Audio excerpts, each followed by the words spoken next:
हिजो मैले तपाईहरुलाई यो कन्केभ मिररको हो वस्तुलाई अब्जेक्टलाई बी एन्ड सी राख्दा के हुन्छ भन्ने कुरा पढाएँ। आज मैले तपाईलाई अब्जेक्टलाई इज केप्ट एट सी। हिजो मैले तपाईहरुलाई अब्जेक्टलाई सी भन्दा पर राख्दा के हुन्छ भन्ने कुरा पढाएँ। आज मैले तपाईहरुलाई अब्जेक्टलाई सी मा राख्दा के हुन्छ भन्ने कुरा पढाउँदै छु। यसलाई हामीले पी भन्ने, यसलाई हामीले एफ भन्ने, यसलाई हामीले सी भन्ने हो। यसलाई हामीले पोल अफ द मिरर, यसलाई हामीले प्रिन्सिपल फोकस, यसलाई हामीले सेन्टर अफ कर्वेचर। आज मैले तपाईहरुलाई अब्जेक्टलाई सी मा राख्दा के हुन्छ भन्ने कुरा पढाउँदै छु।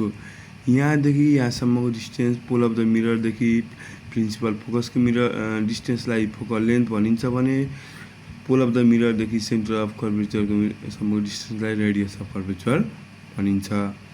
यो सिधा लाइनलाई प्रिन्सिपल एक्सिस भनिन्छ। आज हामीले अब्जेक्टलाई सी मा राख्दा यसको आकृति कहाँ बन्छ रे? When the object is kept at C of the concave mirror, the image is formed exactly at C. यसको इमेज कहाँ बन्छ रे? सी मा नै बन्छ।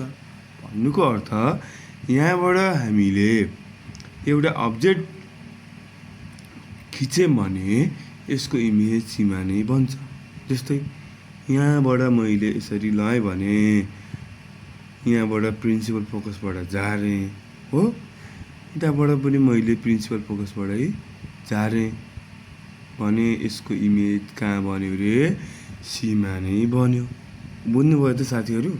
जस्तै यसलाई मैले A1 भने, यसलाई मैले B1 भने, यसलाई मैले A भने, यसलाई मैले B भने, यसलाई भने M, यसलाई मैले N भने। म तपाईहरु अनि यसको इमेज कस्तो भन्छ भन्दा यसको इमेज चाहिँ रियल हुन्छ हो, अर्को इन्भर्टेड हुन्छ र अर्को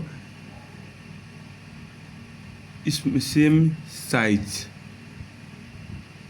एज दैट अफ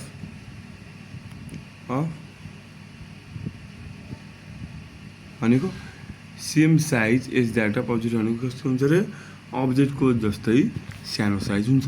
जस्तै मैले तपाईलाई अस्ति के भने भन्दा वस्तुलाई इन्फिनिटीमा राख्दा त्यसको इमेज प्रिन्सिपल फोकसमा बन्छ।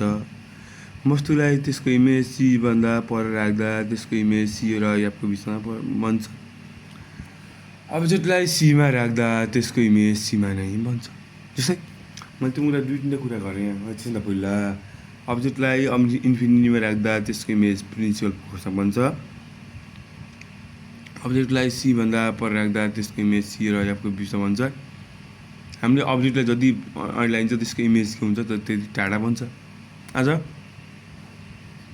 हामीले पी एफ सी भन्यौं, अब्जेक्टलाई सी मा राख्यौं, यस्तो खिच्यौं, फोकसबाट आयो, यताबाट आयो, यस्तो आयो, यसको इमेज कहाँ भयो? यहाँ कहाँ बन्यो?